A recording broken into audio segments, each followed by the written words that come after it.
Et je vais essayer de présenter OpenBoard en 5 minutes.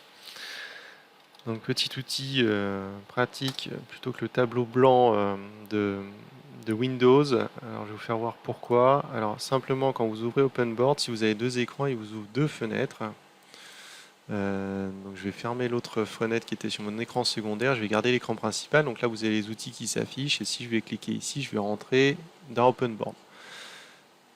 Ici j'ai mes documents et en fait le gros intérêt je trouve par rapport au tableau blanc Windows est qu'on va pouvoir créer des dossiers donc, par module par exemple. Je vais avoir un module Toto et dans ces dossiers je vais pouvoir créer des documents à chaque séance par exemple.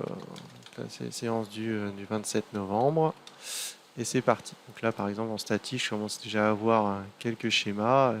Ce que j'avais sur le tableau blanc Windows c'est que j'en avais partout. Donc j'en ai même oublié. Donc voilà, donc ça crée une page automatiquement. On double-clique, on rentre dans la page et on retrouve un petit peu tous les outils qu'on a sur les tableaux blancs standards, le crayon pour écrire. Euh, là, on fait des lignes également, donc au moins on n'a pas la règle, ce que je trouve beaucoup plus pratique finalement. On n'est pas obligé de prendre la règle, de la tourner dans tous les sens. On a une gomme, on change les couleurs, enfin bref, tout ça, vous pourrez vous y retrouver assez facilement. C'est assez intuitif.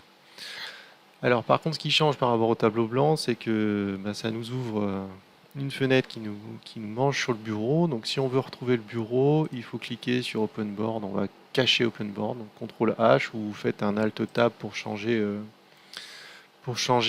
fenêtre. Et puis on va essayer de faire comme on fait avec le whiteboard, c'est-à-dire qu'on va le faire un petit copier de notre TD. Moi j'aime bien le rajouter. Là, je vais effacer tout dans ma feuille. Je vais utiliser ça pour pouvoir déplacer ce que je viens de copier. Et puis je vais pouvoir écrire à côté comme je veux. La question 1, refaire des schémas sur les schémas si je le souhaite, etc. Donc ça, on retrouve complètement le whiteboard de Windows. Et le gros intérêt, comme je disais, c'est ça. Donc ici, on va pouvoir avoir toutes nos pages. On va pouvoir, dans ce module, recréer des documents à chaque fois comme on veut. Donc si je crée un nouveau document, voilà, j'ai mes documents qui s'affichent ici. Alors après, je peux les remettre où je veux, comme je veux. Je peux les effacer. Je peux en reprendre un nouveau, etc. Donc quand je suis dans un document ici, je peux rajouter des pages. Je trouve que la navigation est plus facile également que sur le whiteboard où on est toujours en train de glisser. Là, il suffit de remonter à chaque fois sur une page. Et c'est un petit peu plus fluide, je trouve, pour les étudiants, hein, quand on se retrouve avec des pages avec pas mal enfin, des documents avec pas mal de pages. Et ben, on peut comme ça remonter facilement à la page où on veut, etc. L'autre intérêt, c'est que pour faire les exportations, bah là cette fois la taille de la page est bien contrôlée. Alors, on a un cadre qui s'affiche, mais si on s'écarte du cadre, ça va quand même l'enregistrer dans le document. Il adapte en fait le cadre de la page en fonction de notre écriture, enfin, de l'écriture qu'on met. Et pour exporter, bah, c'est très simple. On va aller sur le document ici et on fait exporter et on peut avoir un format PDF, ce qui est mieux quand même que le format PNG, plus facile à gérer. Après, il y a quelques autres options intéressantes. On peut faire du podcast, c'est-à-dire que je peux enregistrer tout ce qui se passe à l'écran si je fais un nouveau document ici.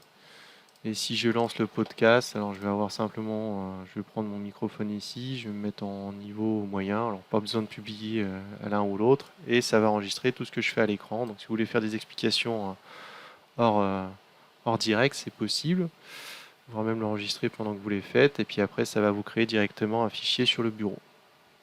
Et puis enfin, vous pouvez aussi cliquer sur le bureau, vous gardez les outils, et ça vous permet d'écrire comme vous voulez. Donc là je garde la souris, et si je veux écrire sur mon bureau, ben là ça me permet d'écrire où je veux, comme je veux. Alors bon, je sais pas, ça peut peut-être être pratique là de le faire ici, et puis après vous pouvez, si vous voulez, capturer l'écran et puis le mettre dans la page courante, et puis voilà.